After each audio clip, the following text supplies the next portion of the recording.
आपने कभी नोटिस किया है कि कैप्टन अमेरिका एवेंजर्स के लीडर और एक्सपर्ट टेक्नीशियन होने के साथ साथ एक बहुत अच्छे आर्टिस्ट भी हैं। इसकी थोड़ी सी झलक हमें पहली कैप्टन अमेरिका मूवी में मिली भी थी। कैप्टन अमेरिका अपनी शील्ड कहीं भी फेंक दे पर वो आती वापस उनके हाथ में ही है। ये रीजन है कि स्टीव रॉजर्स एक बहुत ही स्किल्ड टेक्नीशियन है जिसका दिमाग फाइट्स में बहुत एक्टिवली वर्क कर रहा होता है।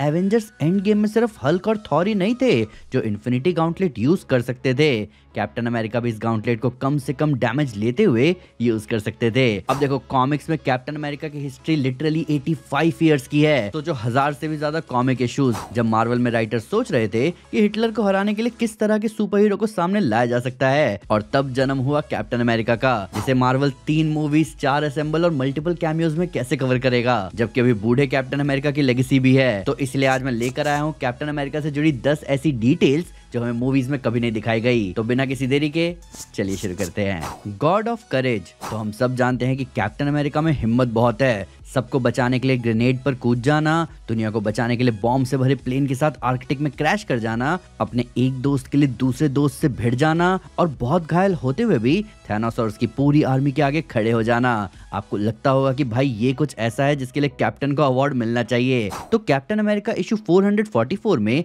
हरक्यूलिस बताता है कि ओलंपस के देवता भी उस योद्धा की कहानी सबको सुनाते हैं जो पूरी दुनिया को बचाने के लिए बुराई के सामने डट कर खड़ा रहा। ओलंपस में अथीना को विजडम के लिए जाना जाता है, हर्मीस को स्पीड के लिए जाना जाता है, ज़्यूस को पावर के लिए, और कैप्टन अमेरिका को जाना जाता है करेज यानी हिम्मत के लिए, जिसका मतलब कैप्टन अमेरिका है गॉड ऑफ करेज। ये वैल्यू है कैप्टन अमेरिका की मार्वल यूनिवर्स में। विल्डर ऑफ इन्फिनिटी गाउंटलेट। फैंस ने जब एवेंजर्स इन्फिनिटी वॉर में कैप्टन अमेरिका को अपने हाथों से थैनोस के इन्फिनिटी गाउंटलेट को पकड़ते हुए देखा तो वो हैरान हो गए। यहाँ तो थैनोस भी हैरान लग रहा था। प्लस मार्वल सिनेमैटिक यूनिवर्स में ऐसा बताया गया है कि सारे इन्फिनिटी स्टोन्स वाले इन्फिनिटी गाउंटलेट को यूज करना अच्छों की बस की बात नहीं है। थैनोस ने इसे यूज करके डैमेज लिया, हल्क ने भी इसे यूज करके डैमेज लिया, टोनी स्टार्क की जान चली गई इसे यूज करते हुए। पर क्या captain America infinity gauntlet use कर पाते? आंसर है हाँ, कैप इन्फिनिटी गाउंटलेट यूज कर सकते थे। अब बात यह है कि super soldier serum captain America को पावरफुल बनाता है, पर captain America Avengers end game में एक अलग ही बीस्ट थे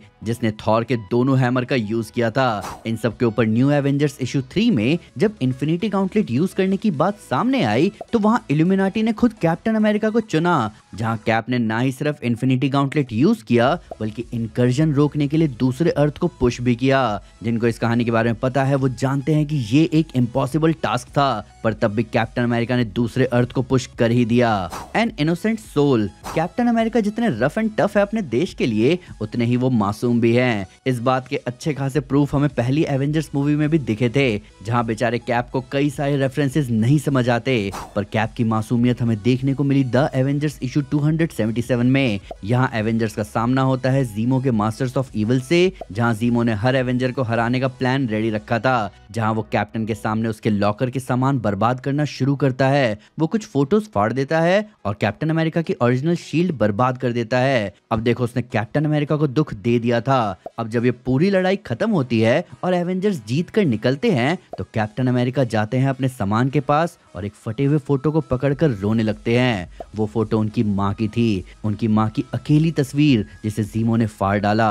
और अब कैप को एहसास हो रहा था कि खोए हुए समय की तरह उनकी माँ का चेहरा उनकी यादों में धुंधला रह जाएगा। कैप्टन अमेरिका की शील्ड। मार्वल सिनेमैटिक यूनिवर्स में एक बात क्लियर है कि कैप्टन अमेरिका की शील्ड वाइब्रेनियम से बनी है, पर मार्वल कॉमिक्स में इस शील्ड की ओरिजिन इतनी सिंपल नहीं है। कॉमिक्स में कैप्टन अमेरिका की शील्ड मिक्सचर है वाइब्रेनियम और एक अलॉय का। वैसे तो ये लिटरली मार्वल यूनिवर्स के 2 सबसे स्ट्रॉन्गेस्ट मेटल हैं, पर यहाँ कुछ और भी है। तो कैप्टन अमेरिका इशू 303 में उस डॉक्टर को कैप्टन अमेरिका की शील्ड का डुप्लीकेट बनाने को दिया जाता है जिन्होंने ओरिजिनली इस शील्ड को बनाया था, पर वो ऐसा दोबारा नहीं कर पाता क्योंकि उसे जब वाइब्रेनियम दिया गया था तो वो उसे बॉन्ड करता है एक स्टील अलॉय से, पर इस प्रोसेस के बीच उसका ध्यान हटता है और उस स्टील अलॉय का अननोन मॉल्टन फॉर्म वाइब्रेनियम के साथ जा मिलता है, और वो डॉक्टर समझ नहीं पाता कि वो स्टील अलॉय कितना और कौन सा डाला गया है वाइब्रेनियम में, जिससे बना एक इंडिस्ट्रक्टेबल शील्ड जिसे दोबारा बनाना इम्पॉसिबल है। बाद में पता चलता है कि वो स्टील अलॉय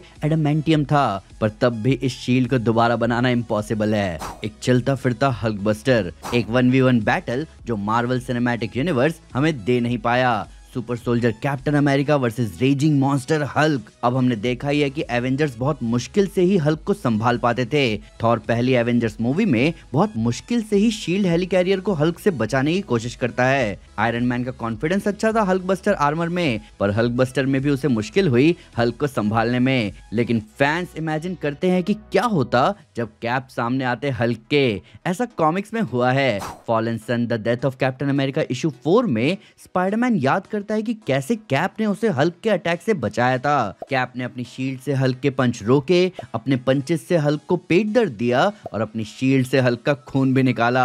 और आपको ये इम्पॉसिबल लगेगा, पर कैप्टन अमेरिका जैसा एक्सपर्ट टेक्नीशियन अपनी शील्ड के साथ हल्क को ढेर कर सकता है, जैसा इस कॉमिक्स में हुआ भी। द मास्टर टेक्नीशियन, आपने ये बात मुझसे बार बार सुनी होगी कि कैप्टन अमेरिका एक बहुत ही स्किल्ड टेक्नीशियन है। बात यह है कि इस बारे में कभी बोला नहीं गया मार्वल सिनेमैटिक यूनिवर्स में। हाँ, पर यह हमें दिखाया गया है साफ साफ। हर फाइट में कैप्टन अमेरिका मौके के हिसाब से हमेशा रेडी रहते थे। टोनी को उसके पिता ने बताया भी है कि कैप्टन अमेरिका क्या चीज है, इसीलिए बैटल ऑफ न्यूयॉर्क में टोनी ने कैप को कहा कि वो बताए कि इस बैटल जोन में क्या करना है। इन सब के ऊपर कैप का दिमाग किसी भी लड़ाई वाली सिचुएशन में इतना तेज काम करता है कि वो शील्ड फेंकने के माइक्रो सेकंड्स में ही मैप करते हैं कि शील्ड की ट्रैजेक्टरी क्या होनी चाहिए जो वो वापस उनके पास आए। स्पाइडरमैन इस बात को सिविल वॉर में पॉइंट आउट भी करता है। आप सोचो कैप्टन अमेरिका एक छोटे हैंडल वाले हैमर को कैसे यूज कर सकते हैं, पर जिस मिनट थॉर का हैमर म्योनिर कैप के हाथों में आया, थैनोस की बैंड बजनी शुरू हो गई। ये है कैप्टन अमेरिका का टैक्टफुल माइंड। इसके बारे में कॉमिक्स में कई बार बात हुई है। सीक्रेट एवेंजर्स इशू 16 में बीस्ट कहता भी है कि कैप्टन अमेरिका कॉम्बैट और वेपनरी में बहुत एक्सपर्ट हैं, इतना कि आप कोई भी रैंडम वेपन उन्हें दे दो और वो ओके है बीच फाइट में कूद पड़ने के लिए। एक इम्परफेक्ट इंसान, कैप्टन अमेरिका को इंसानियत की मूरत कहा जाता है। वो बुलीज से लड़ने के लिए हमेशा रेडी रहते हैं, चाहे बुलीज दूसरे देश के हो या उनके अपने देश के। पर कैप्टन अमेरिका है तो इंसान ही, और इंसान परफेक्ट नहीं है। इस बारे में हम फैंस को कैप्टन अमेरिका सिविल वॉर में भी पता चलता है, जहां कैप ने अपने दोस्त टोनी से उसके माँ बाप की डेथ की सच्चाई छुपाई। ये कुछ ऐसा है जो लोग कैप्टन अमेरिका से एक्सपेक्ट नहीं करते, और इसकी कीमत कैप ने चुकाई भी है। ये इंसिडेंट इंस्पायर्ड है कॉमिक्स की सिविल वॉर स्टोरी लाइन से, जहां captain America super hero registration act के खिलाफ लड़ते लड़ते भूल ही गए थे कि इस लड़ाई से आने वाली बर्बादी कितनी भयानक होगी। हालांकि जब उन्हें रियलाइज होता है तो वो रुक जाते हैं। एक गिफ्टेड पेंटर, ये मेरा कैप्टन अमेरिका से जुड़ा फेवरेट फैक्ट है। हमें captain America the first Avenger movie में दिखाया जाता है कि कैप्टन अमेरिका वॉर बॉन्ड्स को प्रमोट करते हुए अपने फ्री टाइम में ड्रॉ करते थे। अब ये चीज ली गई है कॉमिक्स के कैप्टन अमेरिका के इस फैक्ट से कि कैप्टन अमेरिका एक बहुत ही गिफ्टेड आर्टिस्ट है। यहाँ तक कि कैप्टन अमेरिका इशू 237 में जब स्टीव रॉजर्स से उनका विजिटिंग कार्ड मांगा जाता है तो उस पर लिखा था कमर्शियल आर्टिस्ट, जहां वो कमर्शियल आर्टिस्ट की जॉब से ही पैसा कमाते थे, क्योंकि दुनिया बचाने के लिए कैप्टन अमेरिका पैसे नहीं लेंगे। कैप की प्रॉब्लमैटिक राइचियसनेस, आपने कैप्टन अमेरिका को इन्फिनिटी वॉर में विजन को एक बात कहते हुए सुना होगा कि हम जान का सौदा नहीं करते। कैप्टन अमेरिका खुद को सैक्रिफाइस कर देंगे, पर वो इस बात का ध्यान रखेंगे कि उनके जीते जी किसी और को सैक्रिफाइस ना करना पड़े। पर दुनिया को बचाने के लिए कभी कभार मुश्किल फैसले लेने पड़ते हैं, और ऐसा मुश्किल फैसला आता है इल्यूमिनाटी के सामने, जिसके कैप्टन अमेरिका उस दौरान मेंबर थे। मैंने आपको अभी इन्फिनिटी गाउंटलेट वाले पॉइंट में बताया था कि कैप ने इन्फिनिटी गाउंटलेट यूज करके इनकर्जन रोका था, पर वहां इनकर्जन रुका तो, पर उसमें इन्फिनिटी स्टोन्स बर्बाद हो गए। जिसके बाद बात आई कि अगला इनकर्जन कैसे रोकेंगे। ऑप्शन एक ही था, सामने वाले अर्थ को बर्बाद कर दो, पर कैप इसके लिए कभी नहीं मानेंगे, और ऐसा ही हुआ। पहले डॉक्टर स्ट्रेंज ने कैप की मेमोरी वाइप कर दी ताकि उन्हें इस बारे में कुछ याद ही ना रहे, पर आगे कैप को सब याद आया, जहां कैप फिर निकल गए इल्यूमिनाटी को पकड़कर जेल में डालने के लिए, क्योंकि कैप अपने सर्वाइवल के लिए दूसरों की बलि नहीं चढ़ाएंगे। एक ब्रूटल फाइटर, कैप्टन अमेरिका को कुछ ही जगह दिखाया गया है कि उन्होंने बुरे लोगों को मारा ज्यादा हो और गिना कम। पहली बार ऐसा हुआ था जब कैप्टन अमेरिका ने बैटरॉक द लीपर को बिना शील्ड के ढेर किया था। दूसरी बार कैप ने अल्ट्रॉन सेंट्रीज की बैंड बजाई थी। फिर टोनी की पिटाई में भी कैप ने कोई कमी नहीं रखी थी, और थैनोस को झटके और फटके दोनों देते हुए धुलाई मिली है। पर आप इन सारी फाइट्स को ब्रूटल नहीं कहोगे, लेकिन कॉमिक्स में कैप्टन अमेरिका ने कई बार बताया है कि उनसे भिड़ने से पहले सामने वाले को 4 बार सोचना चाहिए। जैसे कैप ने सिविल वॉर के इशू 7 में टोनी के एक्सट्रीमिस्ट आर्मर को अपने बेयर हैंड से तोड़ दिया था। कैप्टन अमेरिका इशू 254 में बैरन ब्लड नाम के वेम्पायर को सूरज ढलने से पहले खत्म करने के लिए उसकी मुंडी उखाड़ दी थी। और अल्टीमेट्स के इशू 9 में जब कैप को पता चलता है कि हैंक पिम ने अपनी वाइफ जेनेट पर हाथ उठाया है, तो कैप ने 1 मिनट नहीं लगाया अपने साथी एवेंजर की जबरदस्त पिटाई करने में। यहाँ हैंक पिम जाइंट मैन भी बन गया, पर इस फैक्ट ने कैप को रोका नहीं उसकी बैंड बजाने से। ये थे कैप्टन अमेरिका से जुड़े 10 ऐसे डिटेल्स जो हमें मूवी में कभी नहीं दिखाए गए। अब आप मुझे बताओ कि आपके हिसाब से इनमें से कौन से साइड को मूवीज में दिखाना चाहिए था और कौन सा साइड अच्छा हुआ हिडन ही है। आइए कमेंट्स में इनके बारे में बात करें। वीडियो अच्छी लगे तो लाइक जरूर करें और चैनल को सब्सक्राइब करना ना भूलें। साथ ही साथ एक स्टेप आगे आकर अपने फेवरेट चैनल को सपोर्ट करें मेंबरशिप लेकर। Thank you guys, this is Aman Sinha and you are super super. Piece.